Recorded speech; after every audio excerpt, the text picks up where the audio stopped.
There's no place to escape to. This is the last podcast. On the left.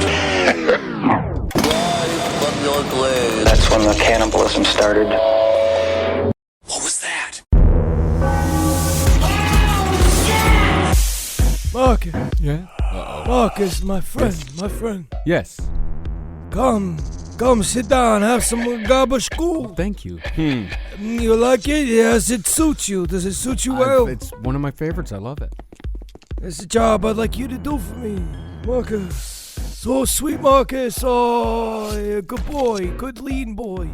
Thank you. You gonna show me your belly a little bit, huh? Oh, Yeah. I don't think that's Come good. on, no, just do it. Hey, show me your belly a little bit. Okay, here. Well, you don't have to actually It's do a it. nice It's little- audio. Look at a little happy trail. You got a couple of rabbits in there. Okay. Okay. Tell me, Marcus. Yeah. What if I were to give you all the in brew you could drink? Oh, my. All the vape juice Pronounced What? iron brew. you could suckle upon. Would that possibly be an offer you can't refuse? Yes. Here, have sex with my 300-pound grandmother. All right, my God. This is the Somebody's last got to. podcast on the left, everyone. I am Ben Kissel with the recently abused Marcus Parks. Hello. We got Henry Zabrowski. Never molest. Kids and women are off limits. What I have morals. I'm in the mafia. That's great. You know an offer I can't refuse? Unlimited breadsticks, unlimited salad, the Olive Garden. That's the only offer I can't refuse. How Okay. many breadsticks What's up? can they serve you before they have to cut you off? Do you know? Before we get to Richard Kuklinski Part 2, I will tell a little story about Fazoli's, which is a small pizza chain. I think it's mostly in the Midwest. Horrible pizza. They got it in Texas, too. Amazing breadsticks. They are just caked in butter, and I got cut off after 15. All right, so they had to escort me out because you have to buy pizza within a 15-minute time period, and then after that they did put a time limit on it. That's the Ben Kissel rule. 15 breadsticks is a Kissel's dozen. All right, let's get into Richard Kuklinski Part 2. So when we last left Richard Kuklinski, he was just about to meet his long-suffering wife, Barbara.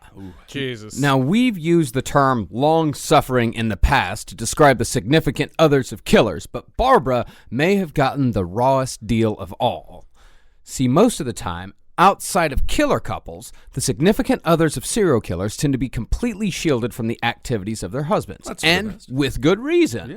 Being a serial killer requires intense compartmentalization, and if the secret spills out into their actual life in any way, they're fucked. Right. Also, it's a part of their sexual game. Yes. Which we kind of discover, which we will talk about quite a bit in the book that we're writing, which is a lot of that, the idea of there is a heightened game between keeping the two things separate. But now in Kuklinski's case, right, it's not a sexual thing, though. No. This is just it's a business. lust for blood. It's business, Kissel.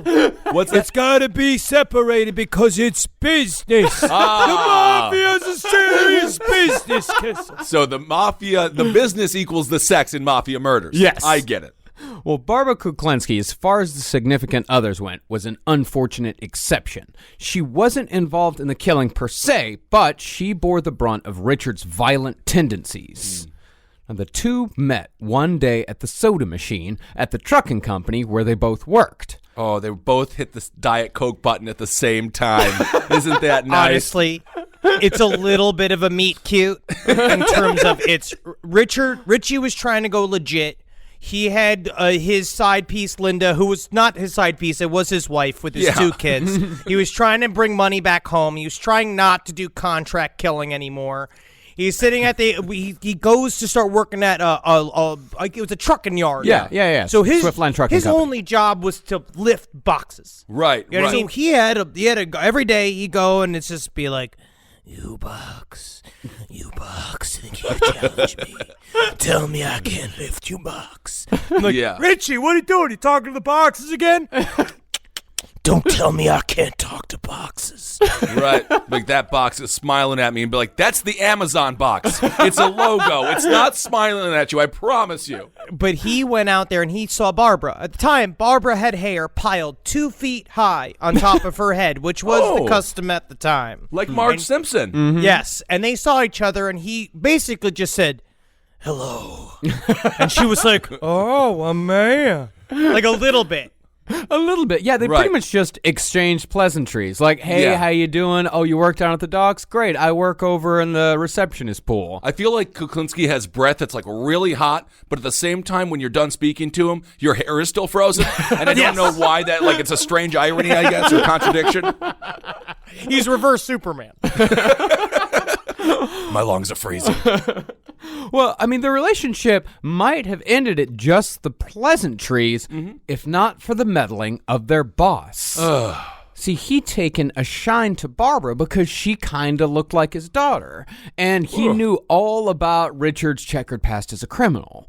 So the boss called Kuklinski into his office and told him, "You stay away from Barbara." Can we just get into the 10-second time machine really quick? The boss wanted to bang his daughter, so he found a woman. No, it looks like he felt warm feelings or protective feelings. protective, Fatherly feelings. That was a little Yes. vague. That was a little vague right there. This was back in the day when daughters were separated into a category. They were meant to be coddled and hired. And that you had your gavon, so whatever it was, the mistress on the side, were the ones that could blow you because they don't have to kiss your children with their mouth. I see.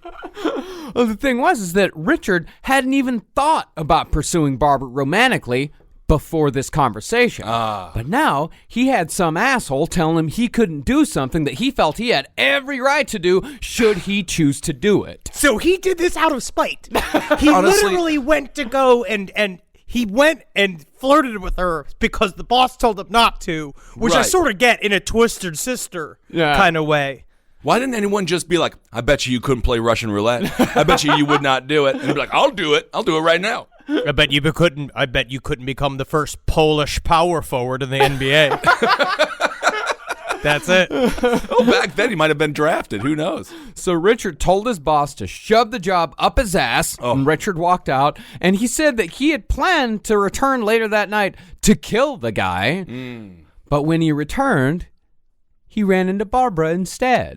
Again at the soda machines. Okay. She loved soda, and Barbara was a very good, petite, well put together young Italian woman that was sitting there, and she was very like, I'm not gonna say born mobster's wife, but like maybe a little bit, where she Right. kind of had the look. She kind of looked like Lorraine Bracco. Oh, okay. So he basically had his eyes like that Instagram filters, the super zoom with the dramatic music, but instead of like, really a nice sound, it's just a bunch of gunshots and the sounds of people being stabbed. It's cute. So Richard told Barbara about him losing his job on account of talking to her, and because she felt sorry for him, they went out on a coffee date instead of Richard murdering his boss at his former place of employment. She later remarked that going out on that date was the worst mistake she ever made. Yeah. Yeah, coffee went well enough for a follow-up, and that Saturday, the two of them went to see Godzilla and a couple of Casper cartoons. Okay. Cartoons. I like cartoons too because sometimes they give me funny ideas, the things to do, like how you can make a little boy a funny little ghost. Just your hands. Yeah, it must Oh, have been, that's funny. You're funny. it must have been weird while he was taking notes the entire time on their date while watching Casper. God, he loved cartoons. He Popeye, really- he said he took a lot of ideas from Popeye, too. Okay. All right. He does realize he's Bluto, right? Like, he is the enemy. You don't even want to get him around a can of spinach. No. He'll kill your fucking family if he has a little bit too much iron in his system. And from that moment on, after the Godzilla Casper double feature, Richard was smitten. Problem was, though, Richard was still married, even though he no longer had anything to do with his first wife or his two kids due to an earlier incident, which may or may not have happened. Can we say, though, Godzilla and Casper as a double feature is like, double feature, it's Saw, followed by Won't You Be My Neighbor? Like, isn't that a bit of like an extreme like horror and then a friendly ghost? Godzilla was fun. Godzilla was men wrestling each other in plastic that's- costumes. Yeah, that's true. Well, some months before, Richard had caught his first wife in a motel room with a friend of his. In retaliation, Richard said he broke as many of his friend's bones as he could, and then, right there in the room, cut his first wife's nipples off. Good And Lord. we don't know if this is true or not, which is what we're going to say again and again about Richard Kuklinski, about what's true and what's not true. But there's something about, like, why make this bullshit up besides just trying to be as mean as humanly possible, which he also was. So Right. it's like a kind of a combo of even just saying that you did this kind of makes you fucked up. Yeah. And Right. whatever happens is that he did this and then met Barbara, and then he started dogging Barbara. So they went out on that date, and then she essentially just, like, while they were hanging out, she was like, "Oh, I like Casper," which is strange, honestly. To be a Casper fan, I don't know what that means about I you. love Casper myself. I don't think the movies have been very good, but we won't get into that. You're specifically a fan of Casper. I will watch a Casper cartoon if it's on. I see Casper the Friendly Ghost, and it puts a smile on my face. So I You suppose and so. Carolina live an extended cosplay version of the movie Paris, Texas. It's a fun world. Fun world. It is a fun world. But so what happened is the next day after they broke up, so again, she kind of offhandedly said, "I like Casper." He just shows up at her house, right? Because he dropped her off and he showed up with a dozen roses and a bunch of Casper dolls, right? These little Casper dolls. She's Okay. like, "Thanks, Richard, but number one, didn't really invite you." And the mother, of course, because Barbara's one level of Italian snark and her mother is grade A Italian snark, Right. who's just like, I don't like this Richard boy. I don't like him bringing it around. And, first of all, he's Polish. which we're going to see a lot of anti-Polish sentiment in this entire story, which I don't I'm know if it's triggered by. anti-Polish as much as it is pro-Italian. Now, how did it? Well, that's one way to put it. He could have been from Yugoslavia, and they still would have said, like, he's not Italian. He's not Italian. This is really a big story for you as you feel like an oppressed person. Do you feel, as you've been going through this, like you kind of relate to Kuklinski in some ways? We should be the protected. We should be a protected class of people because of the skirts for pants and the many braided hats we wear. Those need to be kept in a museum so people can see our majesty for years to come. Okay. But the thing is, he became very frightening immediately. Yeah. And, whether the nipple incident had actually happened or not, there was no contact between Richard's first family and Richard since him and Barbara had started dating. Okay. But the thing was that Richard, if the nipple incident happened, he wasn't upset because he loved his wife. He was upset because he owned her, because that was his woman. He Right. said he had no feelings towards this woman or their kids whatsoever. Okay. In fact, he thought of this woman like he thought of every other woman, including his mother, that they were all just whores who did nothing but sleep around with every Tom, Dick, and Harry at the pool hall. What was the nickname that he gave for his mother? Oh, Cancer. Cancer. Well, part of it was, apparently, he says as a kid, after his parents separated, he came home and found his mom legs up in the air with the neighbor who was married. And that was burned into his eyes, which just shows the emotional strength of Richard Kuklinski. Because I think if I saw my mother in that position, I would never speak again. I would be like the little boy from Scrooged, where they always be like, he used to talk a lot, but now he talks even just a little. And it's just me just sitting alone with a page boy hats on in an insane asylum. Yeah, it's never good when you walk in on your mother and it looks like the cover of Don't Tell Mama the Babysitter's Dead. I think that's the name of the movie. Well, Barbara, she was something else altogether in Richard's eyes. She'd lived a nice, sheltered life and didn't know a goddamn thing about the world of pool halls and crime and murder that Richard had come from. Interesting. It's kind of like a reverse situation of Dead Alive. It is. Yes. Yeah. But in the world, I mean, honestly, Kuklinski spent so many time with scoozes and floozies. He was so nice. He just knew that this was the time. What's a scoos? A scoos is a woman whose butt has been flattened by a stool. Where did you hear scoos? I don't know. You just make it up because the Iceman Confessions has so many words for all of the type of bar women, which is also what my father said. My father used to say, I used to spend my time with bar women until I met your mother.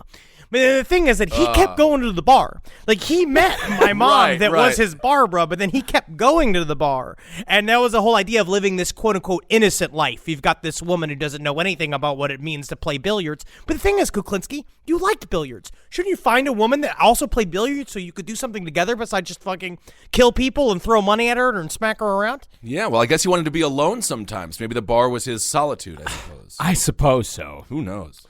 Well, the thing is like, even if you don't believe that Richard killed dozens of homeless men up and down Manhattan, and there are quite a few people out there who don't, Richard was still a ruthless criminal capable of burning a stranger alive because he called him a bad name. Right. Yes.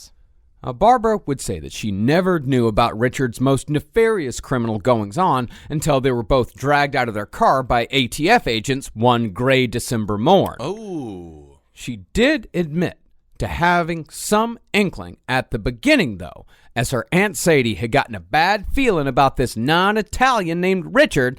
Yeah, and non-Italian. That's what it's That's about. the problem. Yeah, and Aunt Sadie had hired a private eye to look into his background. Okay. So here's the thing, okay? Yeah. You get up with this Italian. She's with Barbara, who is traditionally Italian, which means what? Suspicious, filled with witchery, and all sorts of, like, they have inner workings, inner minds, because my mother's half Italian. So they have this. So she went out of her way to get a private detective to look into Richie's life. And all the private detective was like, this guy's a fucking maniac. Yeah. I do believe that he killed all those homeless people. That's like one of the stories that I do full on believe that he was he's actually I'm now flipped to the other side where he is mostly a serial killer. Yeah, that's what it seems like to me. But I wouldn't call him Richie, though. It sounds like he has a bottle cap hat on. He's ready to go down for the hamburger competition over at the local hamburger stand. And so Barbara knew about most of Richard's crimes because the private eye came back, told Aunt Sadie, and Aunt Sadie told Barbara. Knew about the robberies and even knew about the rumors of murder. And I just ask, though, the private eye, like, at any point was he like, maybe I should call the police or step in, or is he just like, I just watch? I mean, don't you, like, if you're watching the robbery, don't you alert someone? No. It wasn't during the This was after the robberies because the private eye had just gone around like he talked to some people. Oh, he just talked to folks. Yeah, Okay, yeah. I see. Yeah, and as far as the robberies went, Barbara convinced herself that all that was in Richard's past. And Of course. Yeah. Definitely. One thing is certain. People change. Always. They never just stay the same. They never repeat the same crimes again and again. It doesn't take months and years of effort to make a new mentality for yourself. Right. Yeah, and concerning the murders, she said they probably deserved it. Pretty soon, Barbara would come to find out that Richard Kuklinski was a very, very dangerous man to anyone in his proximity, whether he loved him or not. Yeah. Yeah. What was the first warning sign? Well, we're about to get into that. So Barbara, she'd come to find out that there were two men.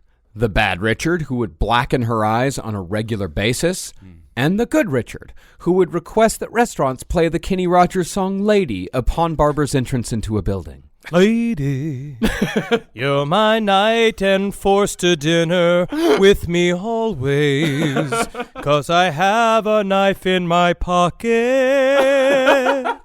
forevermore. Must be the extended version of that song. I don't recall those lyrics. But this is also my father's way of this is back in the day. Yeah. If you wanted to, what's the term? Court a woman that was not a bar woman. What you had to do was flowers all the time, constant Casper gifts. You show up at her work where she doesn't know that you know that where her work is. You show up at all these different places where essentially you haunt her, and Right. eventually she just becomes your wife because you won't let her not be your wife. Stalking. You stalk until you marry. Yeah. Okay. Exactly. And the worst thing was, Richard made it apparent from the beginning that there was no way out. Because he had been stalking her, and he had been showing up all the time, and they were going out constantly. So she told him, like, hey, this is getting a little intense. Like, I still want to see other people. And so in response to that, they were in his car. He pulled out a knife, lightly stabbed her in the back with it, and told her she was his no matter what. And if she ever tried to leave him or go to the cops, he'd kill not only her, but her entire family and anyone who ever meant anything to her. Building and building and building and building and building, and then you pop. The Polish way every single time. But no, it's very scary because they all knew eventually that he was a maniac. Mm-hmm.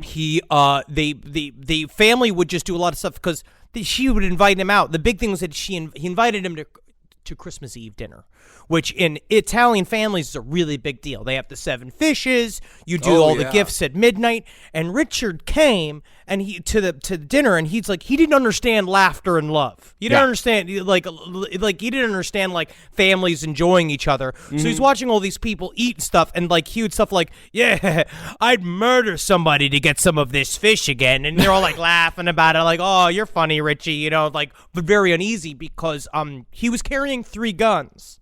Right. Yeah. So he's not a humorist.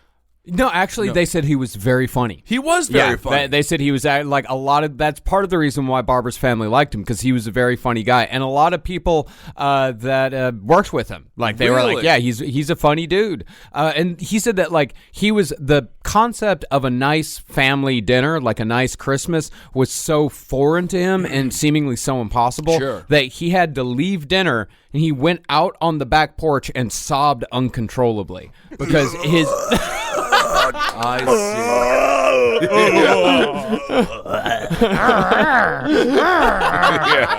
I'd like to kind of see how he cries a little bit, but so the fact that he didn't, just watch you haven't seen the end of the first Iceman documentary. Oh, I'm not gonna make it through this one.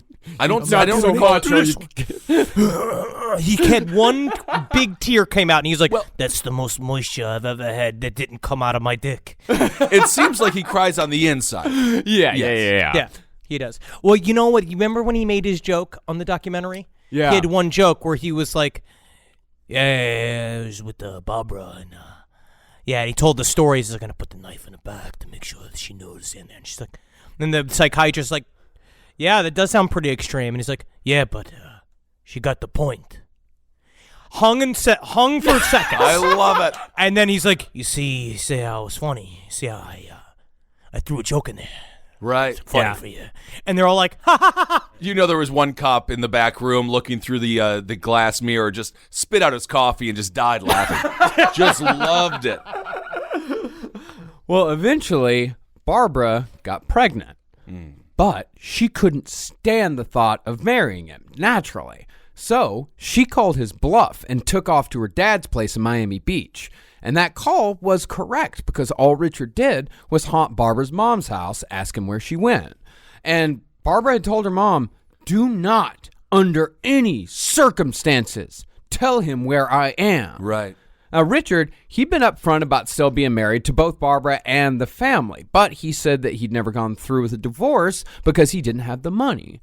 So Barbara's mother, worried about, quote, what people would think should her daughter be a single mother, this woman gave Richard the money for the divorce as well as her daughter's location in Florida. Good Lord. And they knew, yikes. she knew that this guy was beating his daughter. She knew how awful of a person he was, but all because the neighbors might think something poorly, she turned her daughter over to this monster. 1950s? Yeah. Weird Yes. time. I'm going to say weird time. I'm just going to throw that out there. This may have been the 60s by this point. Oh, my Yeah, goodness. early 60s. So she rather her daughter with a serial killer abuser than being with a person who is not divorced from his wife? Yeah. Okay. Well, yeah, she can't be a single mother.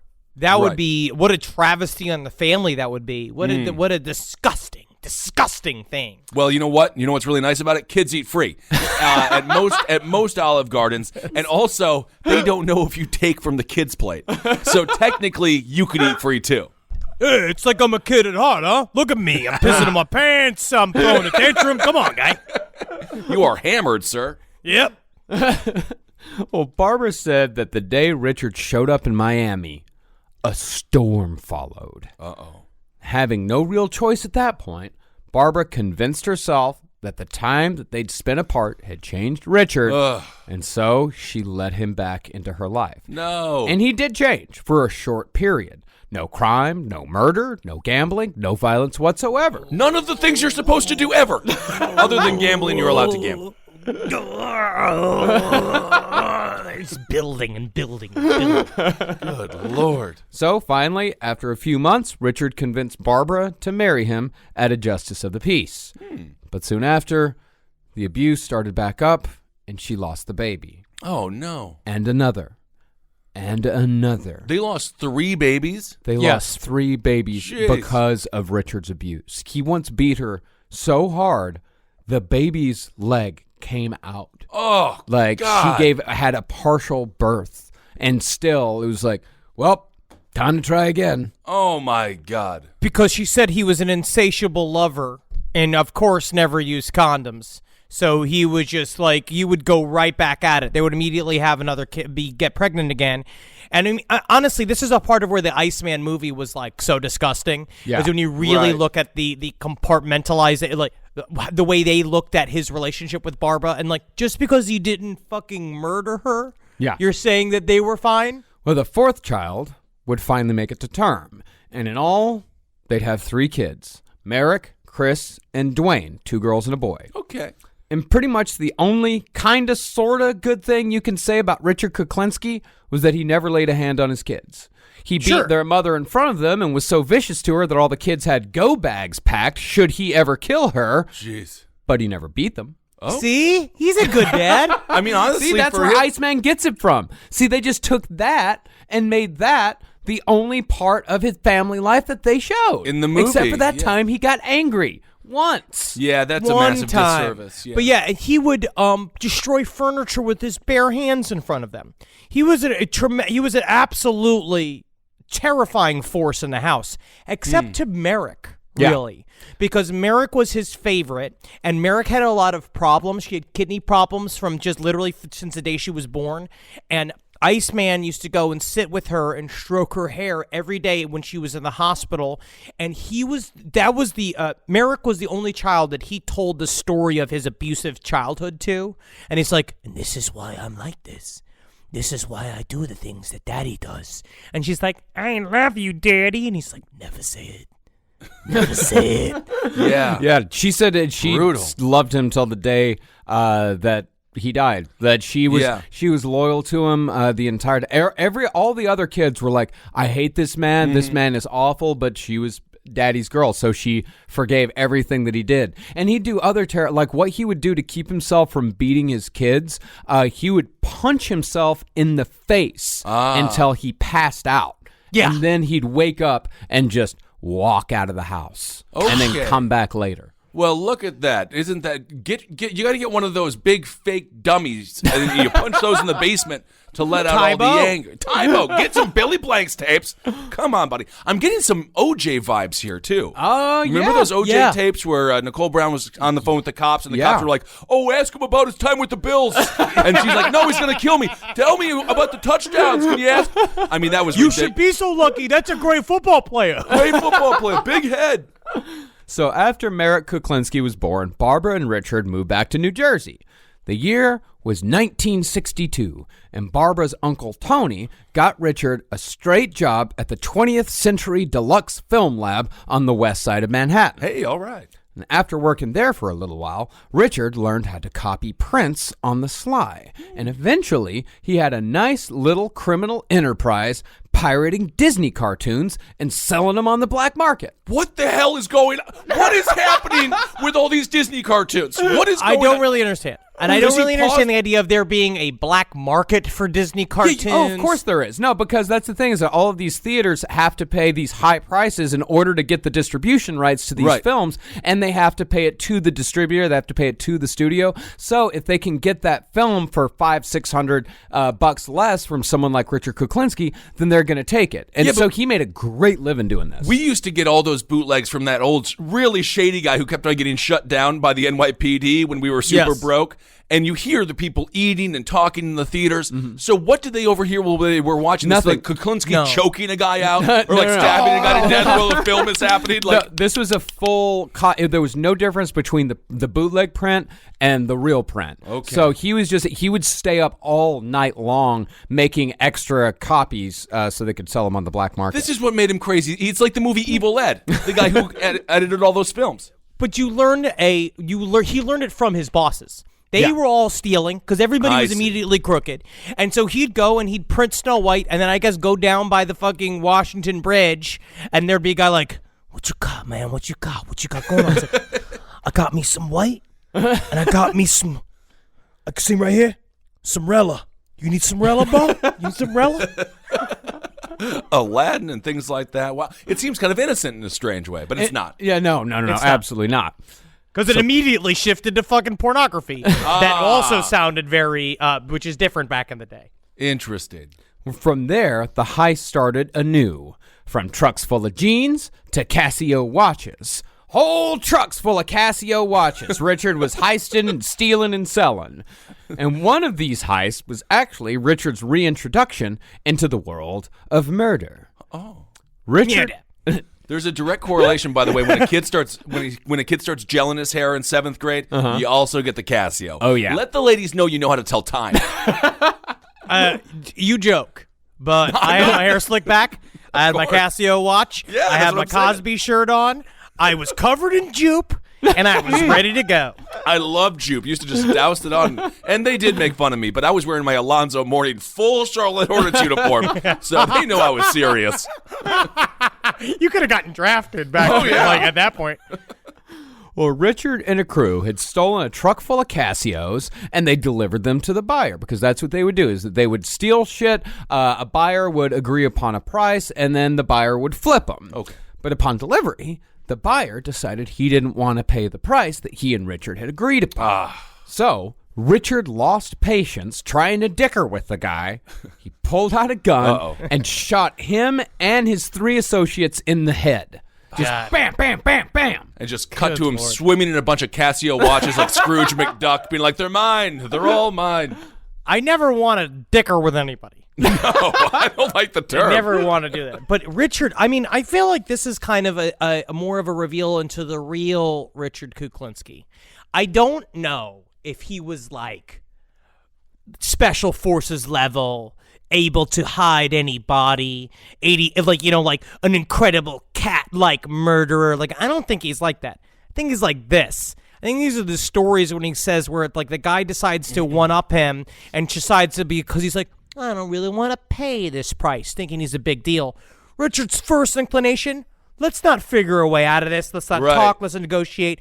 I'm just going to shoot you in the fucking head. And every single time, because Richie always said, I don't like working with other people. Yeah. But mostly I think it's other people were really afraid of working with Richie because he would just kill everybody all the time. I think that's the main reason they were terrified of him. And if he's anything like you, Henry, fastest guy within 10 feet, you got to be very careful for the sneaky Polish. You better be careful for a sneaky fucking Polish, right? Because you never see us coming. Because I'm below knee height for you half the time. Because if I get on all fours, you won't even see me. And all of a sudden, I'm in your pockets. Next thing, I'm licking your ankles, and you think it's puffing, but it's me. Well, the load of Casios was eventually sold to Phil Solomene, who would prove to be one of the most important people in Richard's life, both in terms of the evolution of his criminal career and the end of it. Okay. Richard famously said that Phil was the only friend he had that he didn't kill. But, speaking completely objectively here, Phil would eventually be the friend he should have trusted the least. Really? And isn't that how it goes? I guess.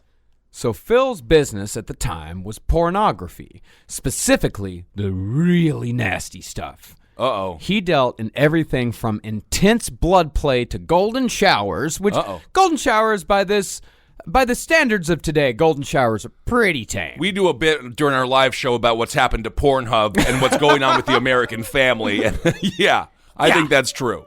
But now golden shower videos have lighting, they have catering, like you can go, I mean, they have plenty of water, obviously, but a part of it need that. Yeah. Yeah. But golden showers is normal porn now. Yeah. But this was during when you had to watch everything in a theater, right? Surrounded by a bunch of people and stuff like that. Yeah. You had to go to a theater for all this stuff. Okay. Or you had to go to like someone's garage for a stag party. Gacy style. Gacy style. Yeah. But Phil's specialty was bestiality of the literal dog and pony show variety.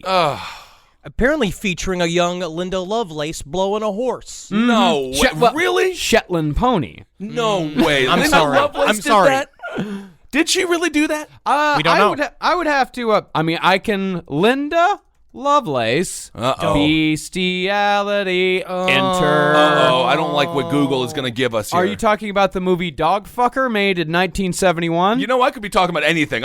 Is that what it's called? It's called Dogorama. And that's with Linda Lovelace? She's pleasured by a German Shepherd. Yeah. Oh. Rated R for rough. Good Lord. All right. I didn't need to know that. Jeez. Everyone was so disgusting in the 60s, and they just pretended like it was all peace and love. Yeah. But you know what? Peace and love can go a little bit too far when a Rottweiler's involved. Someone is protesting a bit too much. Oh, my God. Leave Puffin out of this. Well, Phil found that the dirtier his shit was, the better it sold. And since Richard still had his job making copies of movies for distribution, he switched from bootlegging Disney to the much more profitable business of bootlegging porno. Oh, my. Now, eventually, Richard would make connections where he would be selling porno directly to the Gambino crime family, and thus, Richard was back in the mob and raring to go for more murder for hire. I missed that scene in Godfather when the main dude was jerking off to Dogorama. What the hell is Can you happening? imagine going to an Italian restaurant, like back room, where you're sitting there, everyone's watching Linda Lovelace blow a Shetland pony, and it's just one guy be like, "Hey, Joey Launches, you come yet?" And he's like, "Wait, give me a second, Joey Gabagool." Yellow. I say yellow when I come. All right. This is disturbing stuff here. Oh, yeah. But that's not to say that Richard didn't murder in the meantime. Okay. On one occasion, Richard said he'd stashed a different load of Casio watches on some dude's farm for a nominal fee. Let's not use the word load for a while. Could we please just refrain from that word for a second? Yeah, if you have a better word to describe Bundle. a clutch. Shipment. Several pallets. A Several clutch. pallets. Can I say a Yeah. clutch? Sure. Yes. Yes. Well, when Richard returned for the clutch, the truck was gone. And so Richard said he took a couple of road flares and tortured the guy who was in charge of the truck, burning his feet down to the bone. Then he did the same to the other foot. Then he took off the guy's pants and burned the guy's balls. He said he burnt his testicles until they were a useless lump of flesh. And his buddies, again, they're just trying to boost some watches. These Right. guys are not in the torture business. This is supposed to be zip, zap, zop, over and done with. We're going to do all this. This guy's like, "I don't think I'm going to give you your truck." And the other guys are like, "Okay, so let's just tell him, we'll maybe rough him around a little bit." And Richie's like, "I got this." And then when he started setting his balls on fire, everyone's like, "Richie, Hey, buddy. Richie, what are you doing there?" "Richie, stop it." Smells like a real barbecue joint in here, Richie. What's going on? And then, just when Richard was about to go for the cock, the guy finally admitted that the truck was hidden on his buddy's farm down the road. Hold on a second. So this is the guy. He's as strong as John McCain. That is unbelievable. It took his testicles, both of his feet getting burned before he admitted where a truck was. Well, the guy down the road, he gave it up almost immediately No after a kidding. quick pistol whipping. Yeah. But if you're wondering, okay, so you wonder, why did this guy lose 2 feet in his balls before giving up the clutch? I am wondering why this guy lost both of his feet and his balls before giving up the clutch. Because once Richard found out that these two guys had stolen from him, boom, boom, both dead. He knew. Shot him in the head. He knew that the moment Richard found out that they had stolen from him, he knew they were both dead. Okay. So that was he finally had as much as he could take. So for them, it was life and death. Yeah. Well, the dude was literally the entire time being like, "I don't know anything. I don't know anything." And Richie talks about openly in the book where he's just like, Maybe he doesn't know anything. No, maybe I'm wrong, but let me check one more time. and then he'd go like, "Now I'm going to do your penis." And the guy's just like, "Oh, yeah." And he's like, see. So he basically pulled a Columbo. He was about to leave, and he turns around. Yes. And says, one more thing. One more thing. Interesting. Well, another time, Richard said he accidentally killed a union guy who was busting his balls on behalf of the film printers union because Richard was putting in too much overtime at the lab. Just leave Richard alone. I'm just gonna say it. So Richard punched the guy. The guy fell and hit his head on a park bench and died. And so Richard went to a hardware store, bought some rope, returned to the scene, and hung the guy from a tree right there in the park to make it look like a suicide. He even got a milk crate and set it up next to him to make it look like the guy had hopped off of it. Wow. And this, I want to thank Ian over at the Improv Works for helping me with my prop work to really think about how to get yourself out of follow the fear. Don't think. Yeah. This one here, this is a little suspect. I mean, Richard said he was Sure, never yeah. suspected for the crime, but it's likely that people knew that the union guy was going to go see him. And plus, if the guy had hit his head hard enough to kill him, Right. then there would naturally be a wound, which the cops who pulled him down would have noticed. So I hit him in the head. He fell down. So what I did was I set up a little table, put a tablecloth on it, a little nice bottle of Chianti, a whole plate of king prawns. Oh, you got a nice remoulade sauce you can dip them on it. And I set him up in the chair, put his face in the prawns. Heart attack.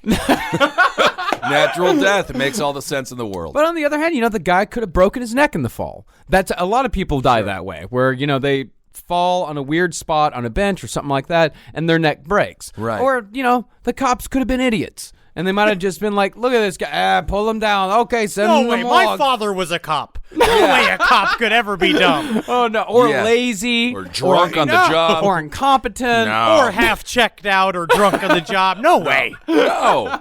I don't believe it. And it could be that Richard was lying completely. Or that things didn't happen quite the way that Richard remembered it. Because after all, you got to remember that Richard was in his late 60s when he told these stories in full to Philip Carlo. This is 30 or 40 years after these events. Right. He may have jazzed some stuff up quite a bit. Obviously, we're going to go into many different ways he jazzed things up. But I think he did kill many people Yeah. No, I in think the process. Yes. Yes. But one thing we do know for sure is the crime that Richard's brother Joseph committed. Now, it seems like psychopathy was something that ran in the Kuklinski family. Joseph was just as much of a criminal as Richard, but the difference was Joseph was terrible at it. Because of this, Richard was constantly bailing his brother out of troublesome situations. And since people liked Richard and the work that he did, and that they were just plain terrified of him, they always let Richard get him out of it. But Richard could not and would not get his brother out of what he did to 12-year-old Pamela Dial. One night, Joseph lured the girl to the roof and raped her before choking her to death and tossing her to the ground from 4 stories up. Now, Joseph had been seen with Pamela earlier that night, but the witnesses didn't think anything about it at the time because both of them were neighborhood people and everyone interacted with everyone else. But because Joseph had been seen with her, police approached him and he confessed before the arrest was even made. He was sentenced to life in prison in his early 20s and coincidentally would one day share a cell block with his brother. All right. Well, that is for the best. Yeah. Life imprisonment is definitely where he belongs.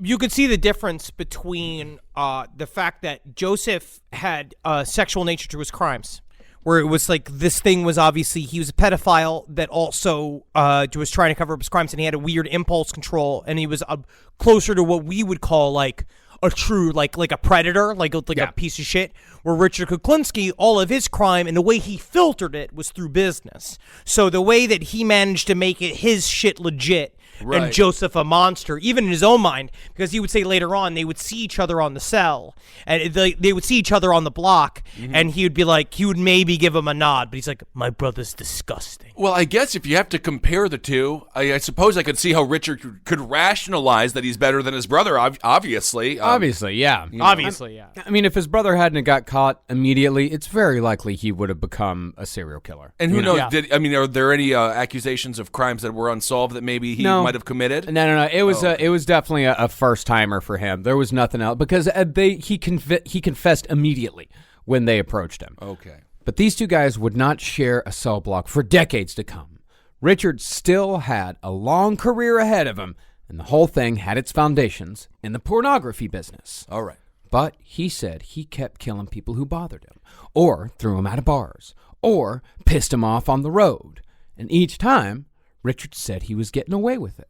And the more he got away with it, the more he started to realize that he was really fucking good at murder. And more specifically, really fucking good at not getting caught. But he realized he had a skill that should be paid for. It's like what happens in a performer's career at some point. Yeah, where you right. realize, like, I should be paid to do this. And he's more and more he's thinking about it. I mean, like, I should be paid to murder again. You know what? People, this is my umbrella. What was the name of that business book with all the umbrellas? Why the fuck are you asking us? I don't know what that was called. It's something about umbrellas. I remember from when I worked at Borders. LL Bean? No, it had umbrellas in it. Just and it was like umbrellas? It was something about get your colored umbrella. Like, That's you better the name? have a brown umbrella. I don't know what that means. You better have a pink umbrella. So with your comparison, his open mic night for a struggling comedian until they got good was killing a bunch of homeless people on the Upper West Side? Yes. Okay, Yeah, interesting. no, exactly. And so he found out he wasn't scared of it either. Like when you go on stage for the first time, you're like, I can be up here. Oh, he was never scared Never of it. scared. No, Okay. never scared. But I think this statement, as well as the fact that we know that he went decades without the cops even getting a whiff of him, even though we know he was murdering that whole time, that makes me think that he probably did murder quite a few unsuspecting people, as well as a few of those homeless men. I mean, he almost certainly exaggerated. But nobody is born the best at what they do. You're right. It's about 10,000 hours, Malcolm Gladwell.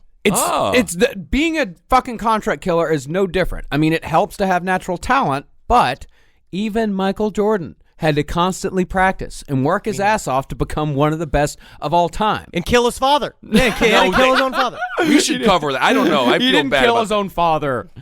Well, he set him up. Yeah, he didn't, quote unquote, He kill that's a his little own conspiracy. But Allen Iverson was one of the best of all time. He didn't practice. Well- practice? Yeah. Practice? Well, how long did Allen Iverson last? Hey, 13, 14 years. He brought the Sixers to the finals. Did they That win team the was fi- worse did than they the win the Cavs. Did they win the finals? No, because he Well, goes, there the you team go. worse than the Cavs, and he's 6 feet tall. One of them had a 7-peat. The other one didn't. Well, And it then wasn't a also- 7-peat. It was 2 Yes. 3-peats. Uh-huh. 7-peat.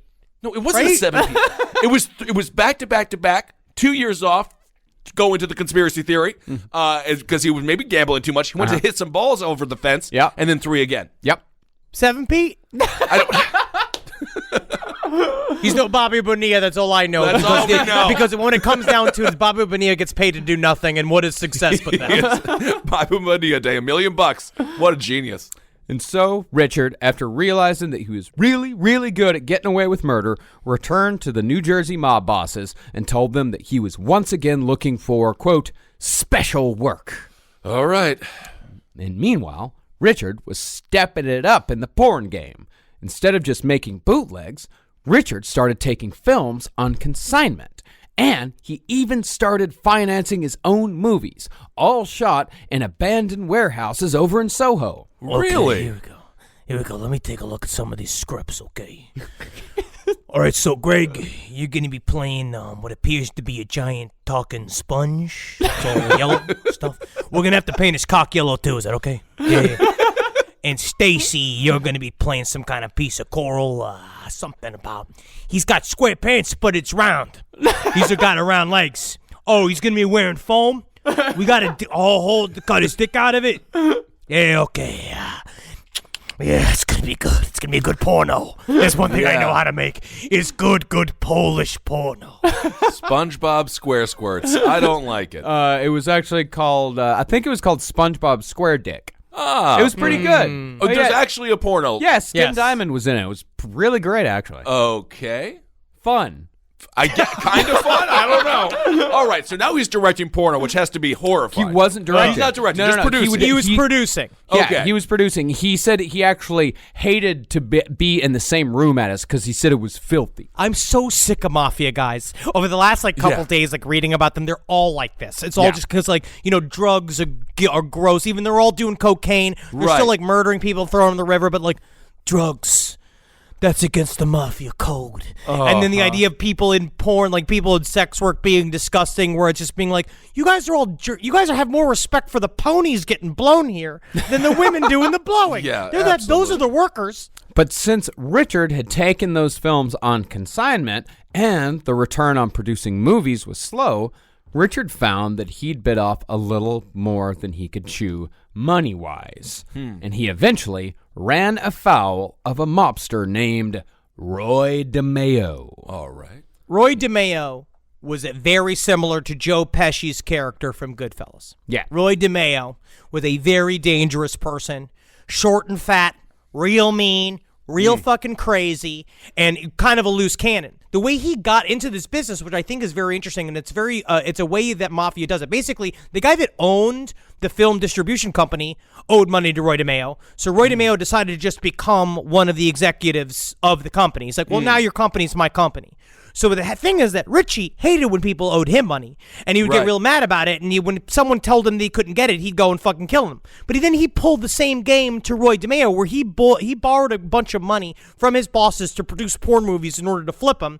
But then Roy DeMeo is like starts asking for his money, and Richie's like, I'll pay him when I can pay him. And it's like, dude, you're fucking cruising for a bruising. Because you know what you're doing here. Cruising for a bruising. He was like Joan Crawford in the film Mommy Dearest when she was on the board for Pepsi. She said, "I'm here," and she actually did great for that brand. I don't know if DeMeo helped the brand or not, but she was very good. Well, Roy DeMeo is one of the few guys in the mob who are on the same level as Richard Kuklinski when it came to murder. In fact, he and his crew were so prolific that they eventually came to be known as the Murder Machine. Now, may I ask, now why do they call you the Murder Machine exactly? That's a funny question you said there, lady. Murder machine. Now let's take the words apart. A machine, a thing that does the work of a man, but compartmentalized in a way that is mechanical. Murder, a way that people end life. Now let's look back at the charts because all mafia guys always have to do the thing. Be like, the individual that was associated with me in such years in 1974. I do not recall such actions. They're professionals. See, unlike Richard, Roy DeMeo would kill anyone. Women, children, whole families, if need be, filling hits for civilians as well as the mob.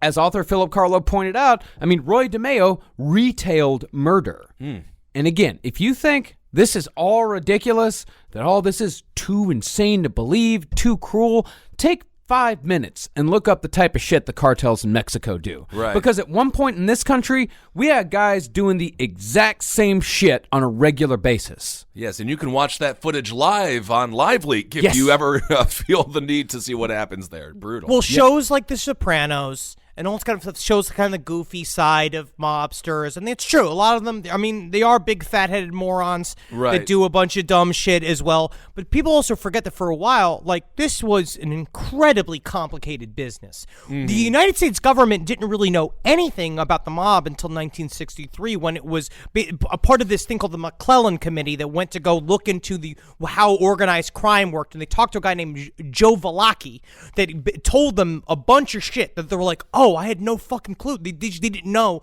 that the mob ran so deep. You're talking Right. about the mob's been around since the late 1800s in Italy. These are it's a well entrenched world of murder and crime that just kept getting passed along and getting more and more complicated as the generations would increase the business. So the FBI learned how the crime families worked, and then they said, we're going to shut those down, we're going to copy and paste their strategies, and we're going to call it what we do. That's basically what happened? Okay, good to know. Roy's thing was dismemberment. Oh, He'd worked as a butcher at a Key Foods out in Canarsie. no kidding. Yeah, right at the end of the L train. I might have eaten there or bought some food from there.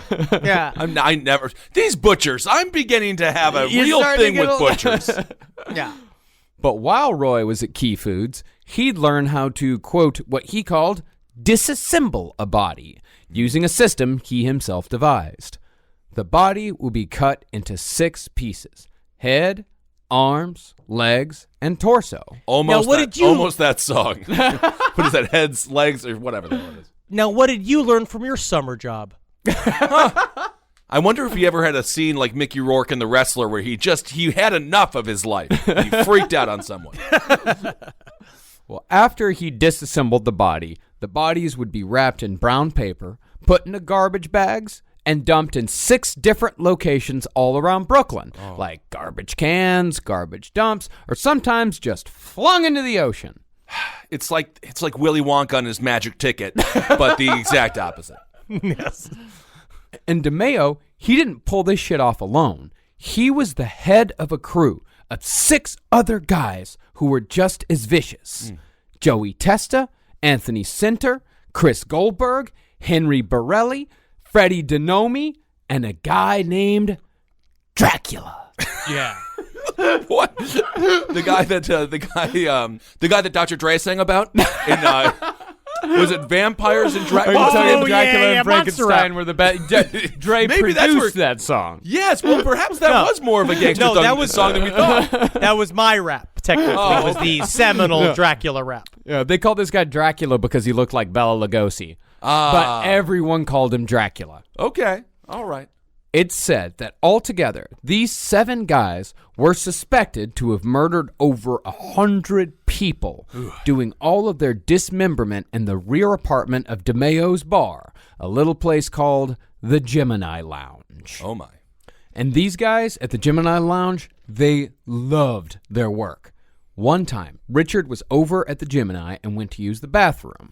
He noticed a smell coming from the shower, so he pulled back the curtain.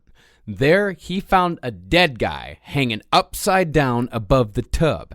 His throat had been cut, and blood was oozing from the wound. The guys were bleeding him out because they wanted to make it they wanted to make it cleaner when they had to dismember him. Okay, so it's fair to say that the bleeding out thing, that's Dracula's idea. That was like, he's like, but my name is Dracula. If there's no blood left in the body, you get it. You got it. And when Richard walked out of the bathroom, Roy joked, You see the guy taking a shower? They were just laughing and shit. I get But it. apparently, according to the book Five Families by Selwyn Robb, he had a laugh like a hyena. He was a real funny guy. Really? Wow, very Lion King of him. Yeah. The hyenas get a bad rap, by the way. They're actually very good animals. They are. And they're scary, and they are really kings of the jungle. And we need I more don't know respect. about your. They do. I don't know about your hyena revisionism. No, it's we'll not. find out. No. Remember Planet Earth 2, the episode Yes. in the cities where they all have those pet hyenas? They're great. They're very dangerous animals. They're still dangerous. You're a comedian. You should love a hyena. All they do is laugh. No. I like making comedy that makes people think, Kissel. Oh. I don't really like laugh. I don't want people to laugh. I want them to think. I want them to be moved. Well, I think you'll have a very successful Netflix special because apparently that's comedy now. That is comedy. And then after Roy DeMeo made the joke about the shower, they all sat down and had a nice spaghetti together. Oh. Got to. Everything needs to be punctuated with a good spaghetti. I guess. And DeMeo was also a facilitator of murder. Since he was based in Canarsie, he was right next to JFK, the airport. Okay. And through his connections there, DeMeo smuggled hundreds of guns, which are then dispersed to mob families all around the country. All right. It does. I like when you say mob families. It does feel like a mob daddy and a mob mommy, and Right. a mom baby. But he said that they would open up the crates of guns and his favorite things that he'd pick up and be like, "Oh my little baby, oh my little baby," and he'd pick up the assault rifles and like kiss him and stuff on the barrel and like laugh like, as he's like, God. "Oh," and like pretending to suck on his tit and shit, and be like, "Oh, it's like I'm a mother, huh?" Yeah. I feel like that's one of those Dana Loesch NRA videos. And honestly, I don't know about all that. And actually, I'd say as bad as Kuklinski was, it was Roy DeMeo who truly deserved to be called the devil. The devil! Uh-oh. Eventually, the Gemini Lounge came to be known as simply the Slaughterhouse. Well, Can you please say it correctly, Marcus? The slaughterhouse. yeah. Oh, excuse me. Came to be known as simply the Slaughterhouse. Oh my! Well, that does sound kind of a fun name for a bar if it's horror themed and not an actual butcher shop for people. So since Richard was behind on his porno payments, this was back when Richard and Roy first met. Since Richard was behind on his porno payments, Roy DeMeo went to make a visit.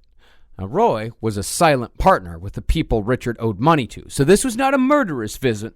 They only wanted the money. But still, Richard got a little smart during the conversation, so DeMeo pistol whipped Kuklinski before bashing him in the face with the butt of a shotgun.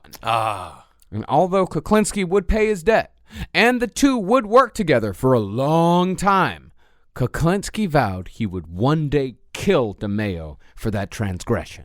DeMeo should have micturated on his rug. That would have been fun. Where's the money? Where's the money, Where's the Lebowski? money, Kuklinski? Where's the money? In the meantime, though, Richard had to play along because DeMeo was in deep with the Gambino crime family. This meant two things. One, if Richard killed DeMeo, he was as good as dead. But more importantly, DeMeo was Richard's introduction to the big leagues. Okay. Not killing DeMeo was a career move. See, DeMeo was on his way to try to be, he was desperate to be a made man in the mafia. He wanted it real bad. So eventually what DeMeo would do is pick people up. Like how when the film distribution company, when that ran out of money in order to pay him, he just acquired it. He did the same thing with Kuklinski. He looked at him and he like, oh, this guy didn't mouth off at me after I punched him in the face. I like the way he is. I think he's a straight shooter. I'm going to hire him. I'm going to give him some work. Especially at the time, Kuklinski, like he made it act as if he kind of made it out that when he said, I'm ready for special work, everyone was like clamoring to work with him. But they weren't. They didn't know who this guy was. Right. DeMeo was actually the only one crazy enough just to say, all right, you want to kill people? You think you can kill people? Let's see what you can do. Yep. So he gave him an audition. See, Roy, he had heard about Richard working for the Cavalcantes, and he wanted to see if the rumors of this Iceman were actually true. So Richard got into Roy's car, and the two took a drive from Canarsie over to Greenwich Village in Manhattan. They parked the car, and DeMeo pointed out a guy walking his dog, just a random person on the street. Any idea what kind of dog? Do we know? They did not specify Okay. what kind of dog, no. Well, DeMeo told Richard, kill him. Just a random fucking dude walking his dog. So Kuklinski, no questions asked, and without any hesitation whatsoever, got out of the car, brought along the suppressed .38 that Roy had given him, and popped the guy in the back of the head. Richard said the guy went down like a bag of laundry. He then walked back, got in the car, and the two leisurely drove away. Now, to bring it up just one more time, the way the Iceman movie portrays this scene is possibly the most offensive of all. Really? Whoa. Marcus, please sit down. Marcus, sit Maybe down. stand up. He is sitting down. See, what they were trying to do the whole time with that movie was to make Richard sympathetic, someone you might even like a little. So, instead of a man with a dog on the street, they had Richard kill a homeless person. Ah. And what they're doing here, in the context of the rest of the movie, is implying that killing a homeless person, not quite as bad. Bunch of scumbags. Because after Yeah. all, what other... Honestly, that's true. Yeah, what other reason is there for replacing the dog walker with the homeless guy? Right. And making Richard more reluctant, if not to make him a more sympathetic character? Absolutely. No, I don't. I did, all of this has made me hate the Iceman. Yes. I hate it now, Yeah. Marcus. You did this. But I still love Michael Shannon. Yeah, me too. I want him to do it. I want him to do it again. I want him to get another go. Yeah, Right. I'd love for him to do it again. My favorite character on Boardwalk Empire was Michael Shannon's character. Easily. Take Shelter is a wonderful movie. There was a great episode of The Flash, I believe it was maybe season 1, episode 3, where there was a man killing homeless people, and The Flash said the cops aren't doing nothing about it, but I'm going to quickly take care of this problem. And then So indeed I'll he make did. sure I'll run as fast as possible so that all crime can see how fast I run.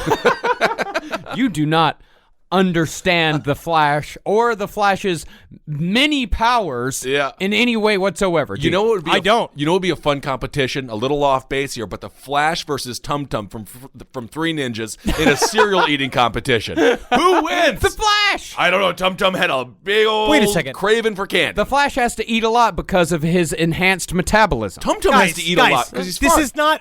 is not BuzzFeed Unsolved. All right. Okay, this is last podcast on the left. We're not going to go through nostalgia quick hits here.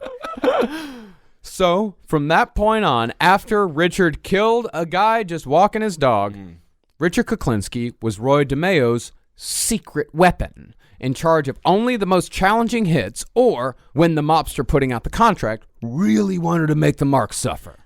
Okay, this is where I'll enter my opinion into my jump into character for these men to decipher this. This is Kuklinski's idea of what Roy DeMeo said to him.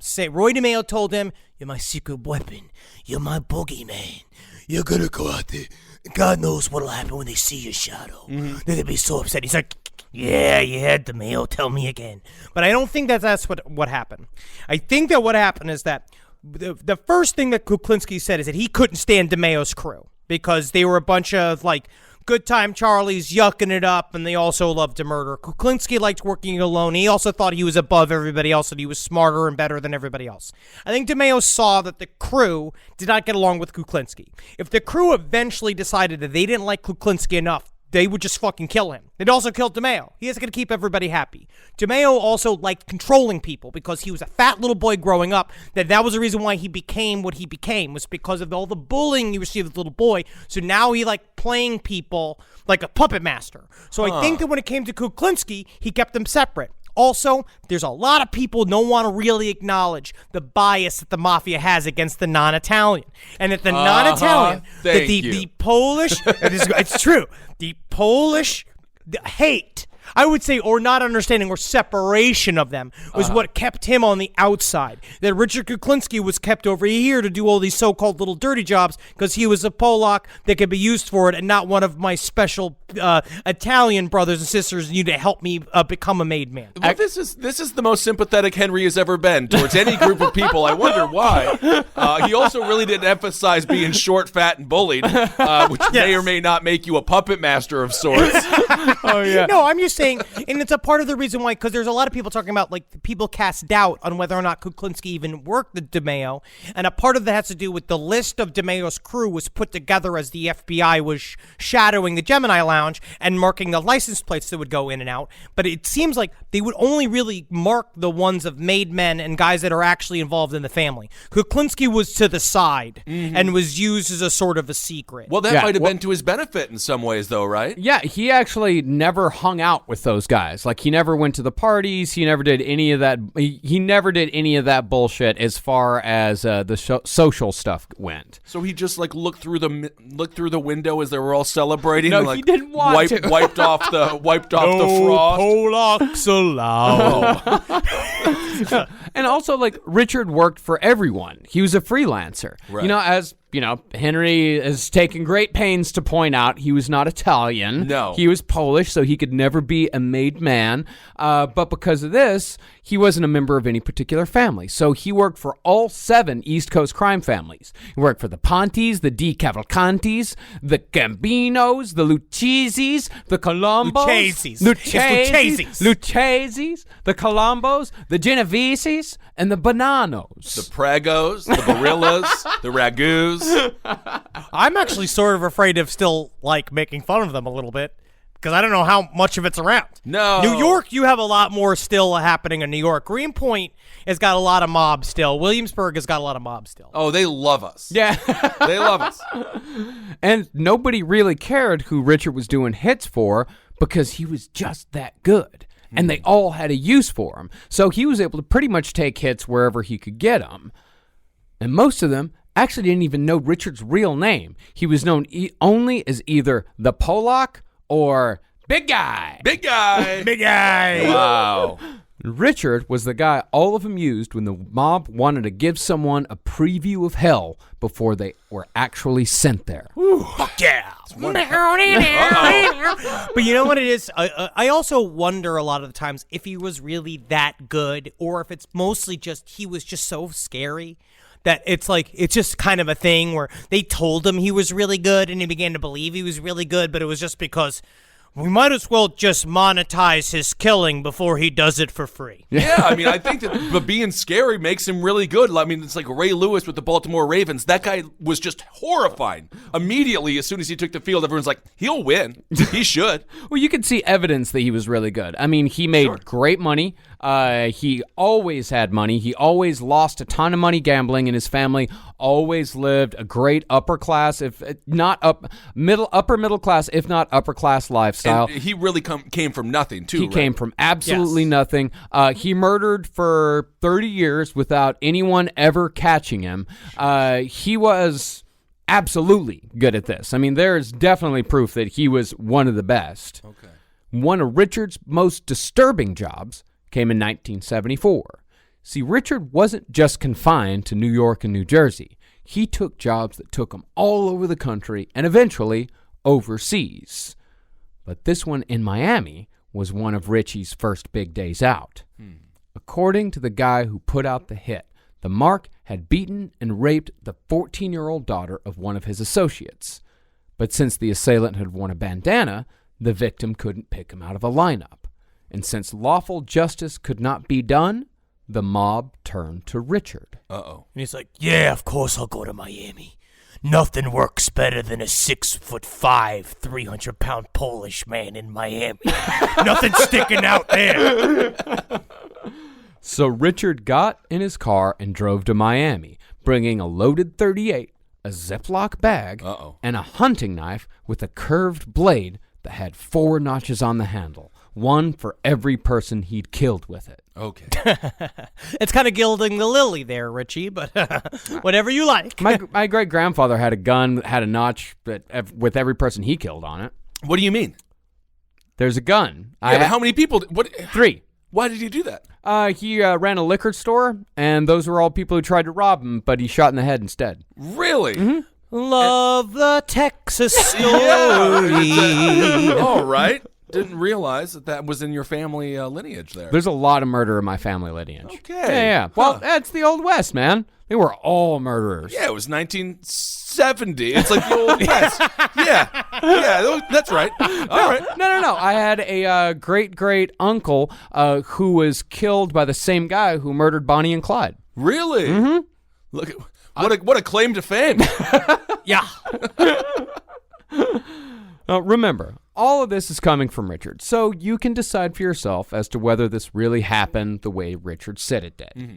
So Richard got down to Miami, found the mark, and let the air out of his victim's car tires. When the mark arrived and opened his trunk for the spare, Richard came up behind and stuck the .38 in his back, telling him, quote, My friend, you need to come with me.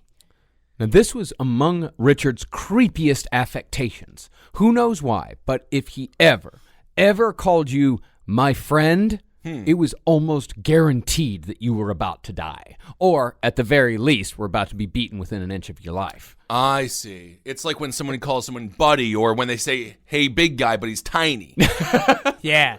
But it's like, but if he called you my enemy, you were getting kissed. It's the upside down world. So the guy was walked over to Richard's van where Richard handcuffed him, stuffed a sock in his mouth, and duct taped it shut. He then took the mark to a desolate spot on the beach and tied the guy to a palm tree. Uh-oh. God, it's hot out here. You know that, right? Should I get some kind of umbrella for you, keep you comfortable or something like that? Hey, no, my friend. It's going to be the opposite of that. It's opposite day here on the beach. And after the guy was tied, Richard said he took down his pants, grabbed hold of his balls, ripped him off in one swift motion, and showed him to the guy. Oh my! He has a thing with balls. I gotta say, he's always immediately going after the balls. They all got a thing with balls. I think honestly that makes a lot of sense. You go right there. I You're guess. right there. Yeah. Apparently it takes 350 cubes of pressure per square centimeter to rip balls off a human body. Well, Richard's family did say that he once threw a marble table through a window. So he's strong. Richard was insanely strong. All right, good grip, I guess. He then took the knife, sliced the dude's dick off, and put it in the Ziploc bag that he'd brought, as later proof to the guy who put out the hit. This is called the New York style hot dog. That's interesting, though, because how does the guy know what the other guy's penis looks like? Yeah. It could really be anyone. You know, it really could be. I think the head, you know what a head looks like, but... Honestly, though, if you made the effort to put a penis in a Ziploc bag and take it all the way to New York from Miami, you just take what you get. Right. Now, do you bring that as a carry-on or do you check it? He was driving. Oh, he was driving. Okay. He was driving. I honestly think he just put it in a bun and carried it through. Oh, my God. Well, after he cut off the guy's dick, that's when the real torture began. That's when the real torture began. Richard took the knife and slowly sliced away slivers of flesh from the guy's body, pouring kosher salt in the wounds after each slice.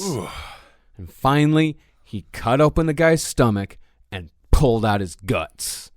And as his grand finale, Richard put a life jacket on the guy, dragged him out to the surf by his ankle, and flung him into the water like a bag of garbage. Good. It's like a scene out of Sin City. Yeah. That is crazy. And then he let the sharks take care of the rest.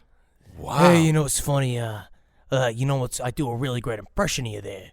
You want to hear it? Yeah. You want to hear it? It's like I know you're in a lot of pain. I know, but maybe it's nice for a little levity. You know, you can joke around, huh? This is my impression of you.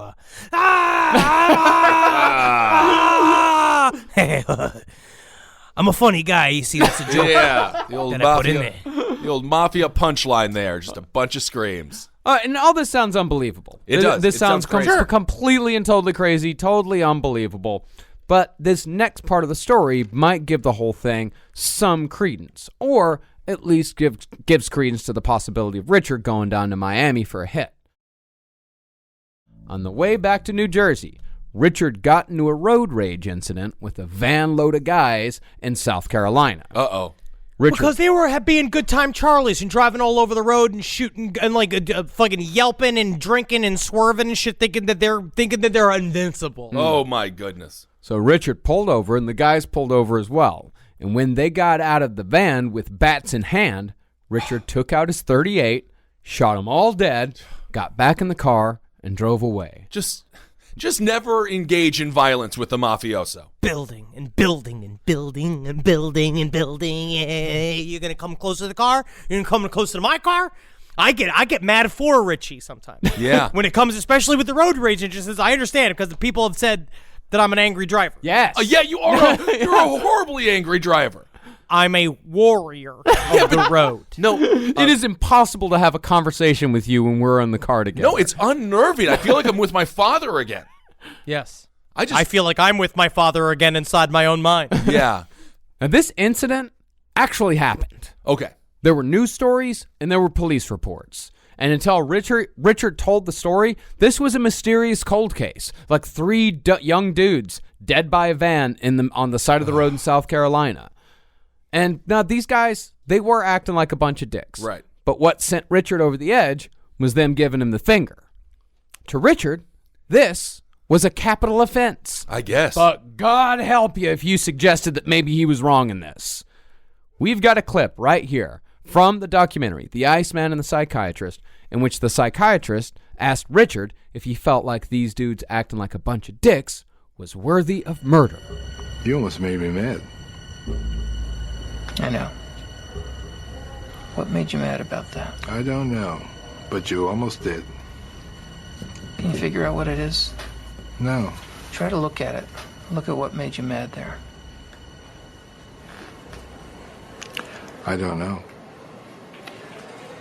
I think it must have been something you said, Yeah.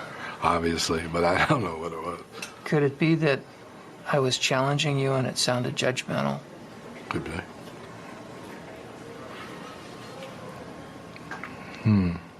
Yeah, it could be. Because you've got me annoyed with you now. Yeah. That's the truth. How mad are you? Not bad. Pretty. I feel a little flushed. So that means that I've reached a point in my life that I'm a little annoyed. What would you like to do?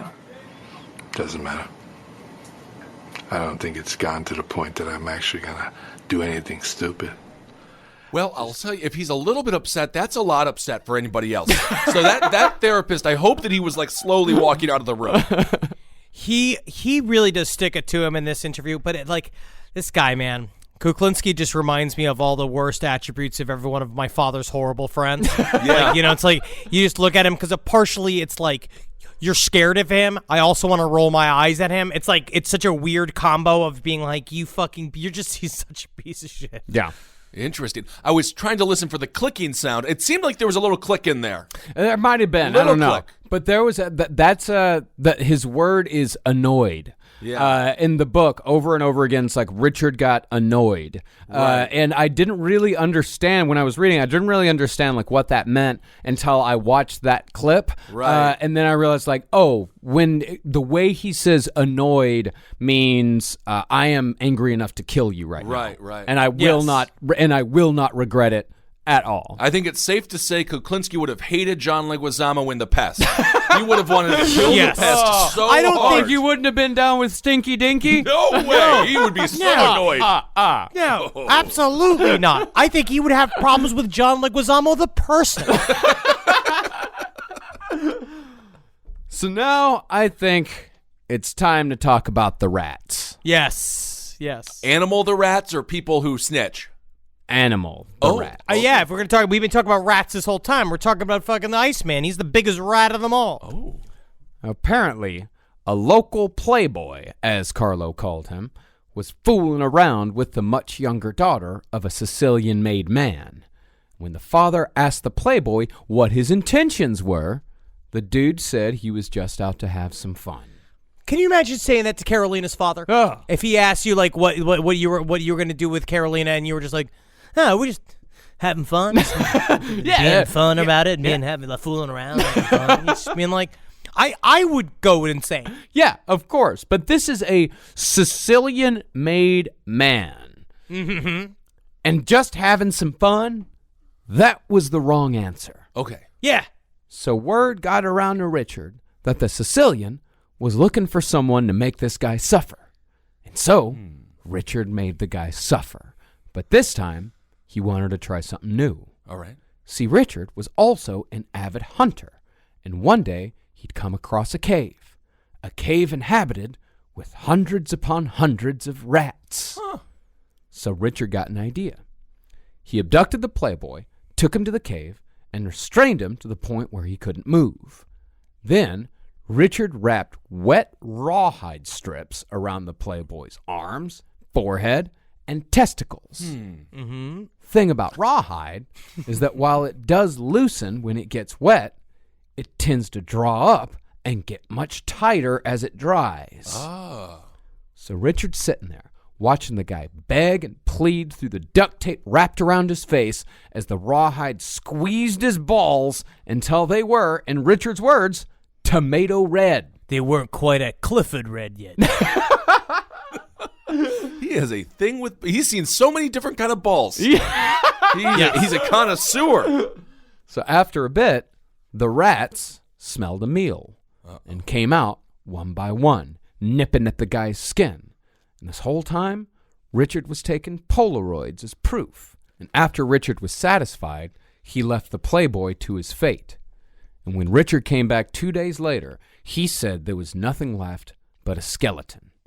And when Richard gave the Polaroids to the Sicilian, Richard got a 10 grand bonus for a job well done. Now, Richard said he did this multiple times and would eventually start leaving a camera going so he could watch the process at his leisure. It's like Creepshow. Yeah. Crazy. And this is what he said about that. When I did that and I watched it on, the devil was that? Super 8, I think it was. I found it distasteful, and it used to make me nervous for some reason. I said that was some type of a feeling which I wasn't too keen on having. But I did it because it gave me a feeling of some kind, and therefore I was trying to find out what it was that was giving me some type of feeling. Whether it was the horror of what was going on, or the screaming that was happening, or just the nastiness of it. But I never figured it out. But I did that quite a few times, too. Maybe too many times. I mean, it's just the feeling is the fact that he can't place the feeling is quite interesting. Yeah. The feeling is just like, shouldn't have fed that guy to rats because that's not a good thing to do. Also, what if he becomes the rat man and then he hunts me and he also has a penchant for cheese? This is like horrifying. Yeah, and he went even further in his conversations with Carlo. This is what he said. I thought about going to see a psychiatrist, like seeing if I could get, some help, maybe some medication. But of course I couldn't do that. I mean, what would I say to a shrink? I torture and kill people for money and I like my work? I don't think so. Well, you know what? I'm going to say... I don't think so. I don't think so. I don't think so. Oh, my. A bunch of Desi's over here. I would say that's a fine place to start. If you go to the therapist, like maybe, yeah, let's start with that, all the torture and the murdering of people. Now, I can already hear all you skeptics out there giving the come-ons and the no-ways and such, because after all, you'd think someone would have found one of these videos or one of these Polaroids. You mean you hear the sound of someone furiously typing at their computer in their basement of their family's house? Come on! Well, honestly, if you get into the world of mafia nerds, they're pretty touchy. Yeah. They don't like the words of their mafia people sullied by other people's so-called stories. They don't like their wonderful heroes to be sullied in any way whatsoever. I like a Tommy gun. My name is also Tommy. So, in response to the skeptics, Okay. I did a little research on rats. You did. In 1945, a researcher named C.P. Richter did a study called Incidence of Rat Bites and Rat Bite Fever in Baltimore. Okay. This was a study to see just how much rats really liked the flesh of humans. In the course of this study, Richter gave a group of rats as much human blood as they could stand and found that the more blood the rats were given, the more they craved it. Really? He found they could ingest 4 times the amount of blood than they would normally eat in a day. So if a if a rat's a Buddhist, they're like, with any luck, I'll come back as a mosquito. They're so happy with the blood. Well, his conclusion was that rats can develop a real craving for fresh human blood. Hey, all us other scientists, CP, love the work that you're doing. We should just get back to bubblegum research, because that's kind of what we're doing here at Bubblegum. We didn't really need to purchase all these rats or feed them blood. We actually have, Jerry has some more specific questions about where you got the blood. Yeah. Yeah, and since Richard says that he used the same cave each time, it stands to follow that the rats developed a taste for human flesh. Wow. And since the brown rat, the most common rat species here in the Northeast, has a lifespan of about 2 years, as long as Richard didn't take a huge break from this method, and it doesn't seem like he did, then there was always rats around who remembered the last meal. Oh, my. They must have been the size of like a nutria or something by the end of this thing. Huge. Big rats. Big ass rats. And he would go and he'd groom these rats, apparently. He'd go down to the cave and he'd throw meat down there to watch them swarm, and he'd laugh and chuckle because in a weird way the rats were his friends. Yeah. When you said groom, I just pictured him like combing them, putting little ribbons in their hair or something. But no, he's feeding them flesh. I get it. All right. So actually, if you're a rat, this is the place to be. Oh, yeah. Now you beautiful little woman rat. If only you were not Italian. Now, furthermore, concerning how much rats actually like human flesh, rats were a huge problem on the killing fields of World War I. This is a quote from a soldier at the time. I saw some rats running from under the dead men's greatcoats. Enormous rats, fat with human flesh. My heart pounded as we edged towards one of the bodies. His helmet had rolled off. The man displayed a grimacing face, stripped of flesh, the skull bare, the eyes devoured. From the yawning mouth leapt a rat. Wow. Yeah. I just thought they liked pizza because that video went viral and pizza rat. But no, turns out they would have rather have a human leg. That's so good. That's so good. It's so good. Tearing up the internet. There were even numerous reports from World War I of men too injured to leave the field or even move being slowly eaten alive by rats. Could have done without that. Good God. Yeah, and they started with the fleshy parts of the face. Oh. Now, there were never any men eaten down to the bone, but why would the rats eat everything when there were literally hundreds of other bodies with the best bits still waiting? Sure, right. And then you got the other little bugs down there too, right? They're always in there eating the flesh. Got a bunch of bugs, yeah. Yeah, it's like the movie Bug's Life. Yeah, it's I like remember a Bug's Life if there was way more corpses in it. Yeah, I remember that scene.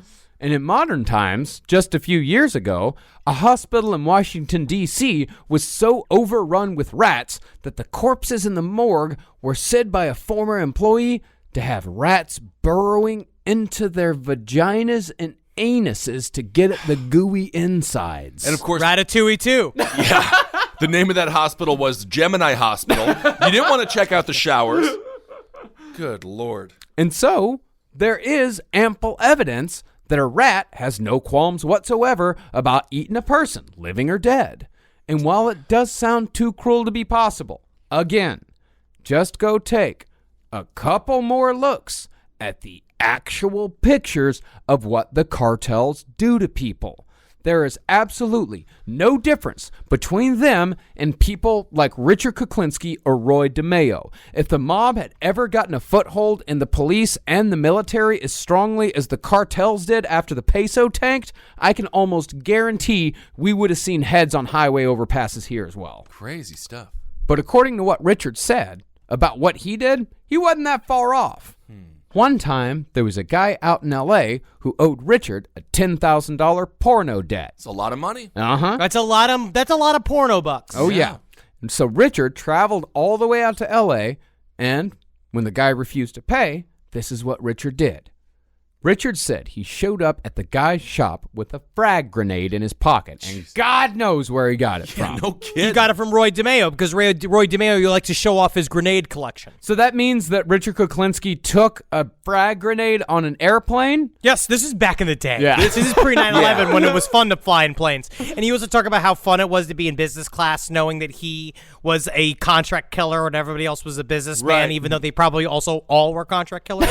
Yeah. But Just look- it's fun that Roy DeMeo used a grenade to kill Vinnie Mook, which is how he got made. Nice. Interesting. So he's just in business class looking at the cover of Megadeth, killing is my business is good, and just laughing while holding a grenade. And everyone's like, going to L.A., huh? You want to be an actor? I brought my New Jersey apple with me. So in L.A., after a generic criminal back and forth, Richard reached into his pocket, pulled the pen, and handed it to the guy. And when the guy asked what it was, Richard said... What's this? Yes. What do you mean, what is What it? is this? Richard said, it's a surprise. Oh, okay. Is he the fucking Joker? What is happening? And when the guy asked, What kind of surprise is talking about here? Richard said, this one, and threw the grenade behind the counter before calmly walking out. Surprise! It's like Total Recall. Yeah. Yeah. And another time in L.A., Richard said he tried something he'd seen in a Bugs Bunny cartoon. Oh my! Honestly, cartoons. Maybe he should not be allowed to watch them. Ban them. And this was a tactic he'd use again and again. Tell me he dresses up. Tell me he dresses up like Oh a my female God, as bunny. a sexy lady. Yeah, he dresses up as a sexy lady, he knocks on the door, he's like, housekeeping. See, when someone's got a peephole in their door, light shines through. So Richard figured once the light got blocked, that's when his target was at the door. And he was right. Richard's mark on this trip was a guy who refused to leave his apartment because he knew the mob was going to kill him if he did. So Richard found out where the guy was and knocked on the door. When the guy came up to look through the peephole, Richard put the muzzle of the gun up to the hole and blew a hole right through the dude's eye. Jeez. Very clever. Very guess. clever. Very clever. He was very clever. He's as clever as Bugs Bunny. Bugs Bunny was super clever. I know. Super clever. Now, even though Richard was doing pretty well for himself, DeMeo's crew of killers were starting to develop some pretty nasty coke habits. Okay. And the more coke they did, the more inventive and cruel they got. For example, one day, Richard was invited on a fishing trip on Roy DeMeo's new boat. Hey. And you know what happens when your boss invites you out and then you have to go and like hang out and you have to be like with it, even though like Richard did like fishing, but I think what he most liked about fishing was being alone. Yeah. Right.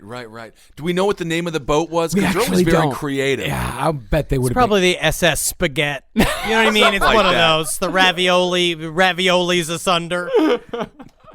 Along for the ride were 3 members of the murder machine and a guy Richard didn't know named Bob. When they were far enough off the coast, DeMeo started chumming the waters, and eventually the sharks showed up. Everyone was laughing and having a great time, but suddenly DeMeo walked over to Bob, his face dropped, and he said, I know. You're a fucking rat.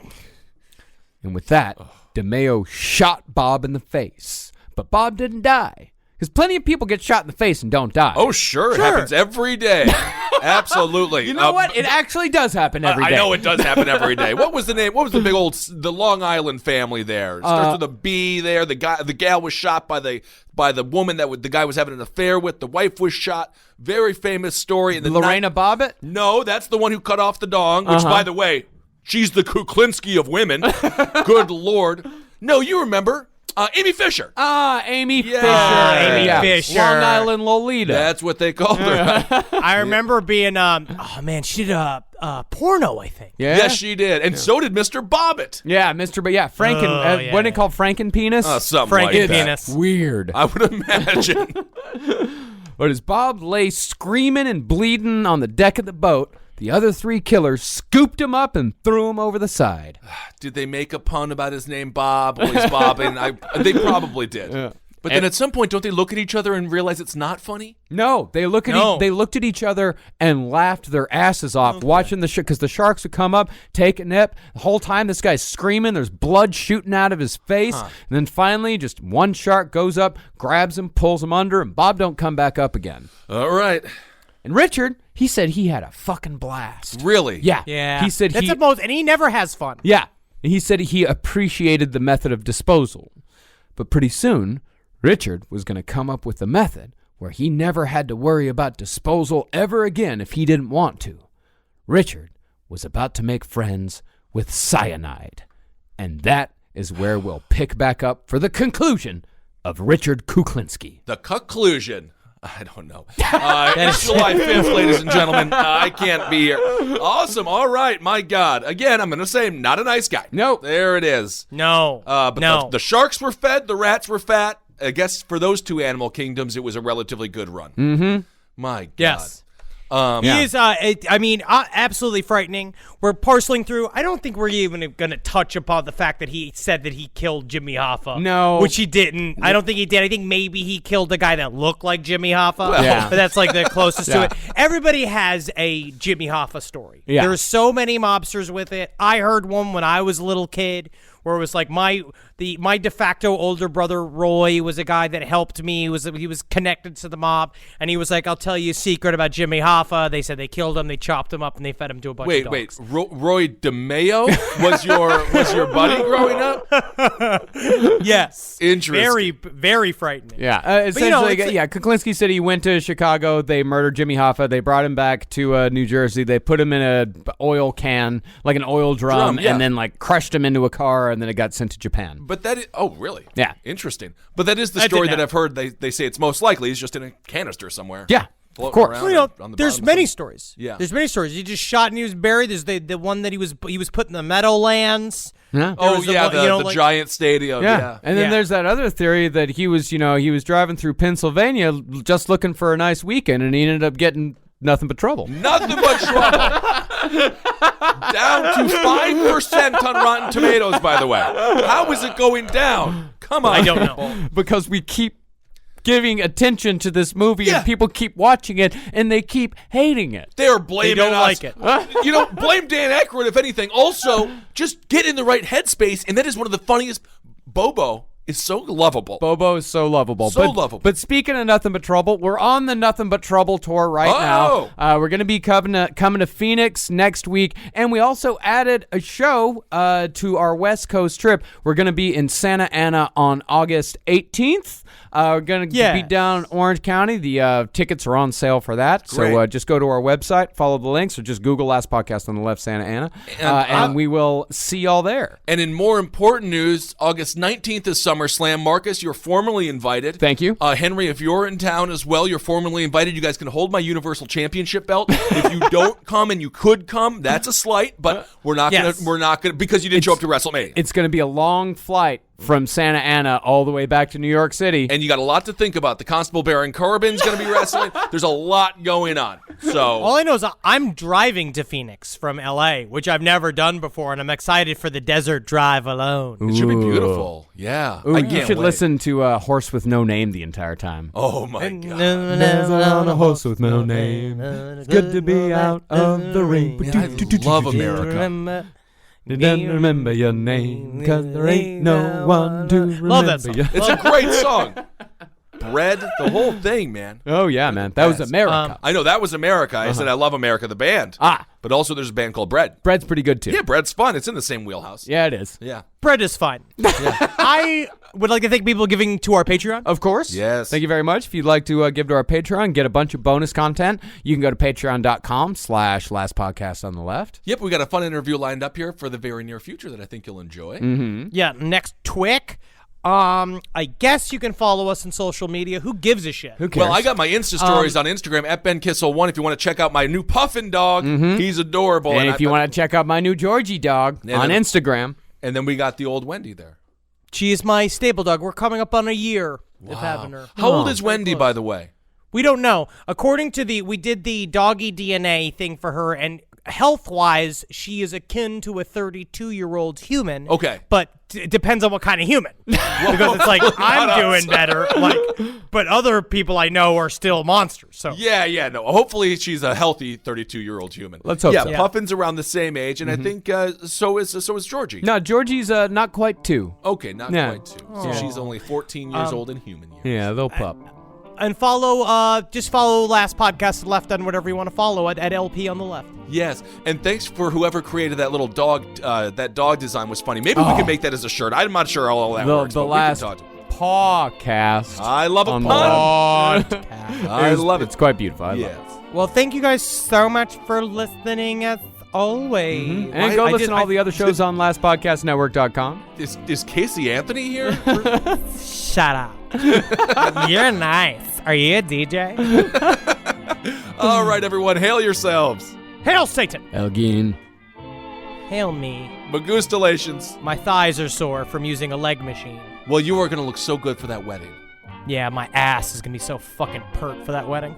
You're going to be like, oh, man, I want to put sushi on top of that stank ass. That room over there.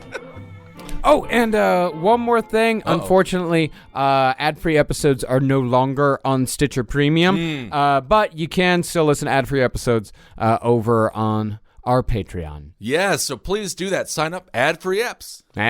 Ooh. Oh, and one other thing, we've seen a lot of people talking about the press release. Ooh, there's a song about people talking. Remember that one? I like that song. I love it. Harry Nelson. I love it. Oh, yeah. Don't call me that, yeah, Harry Nelson.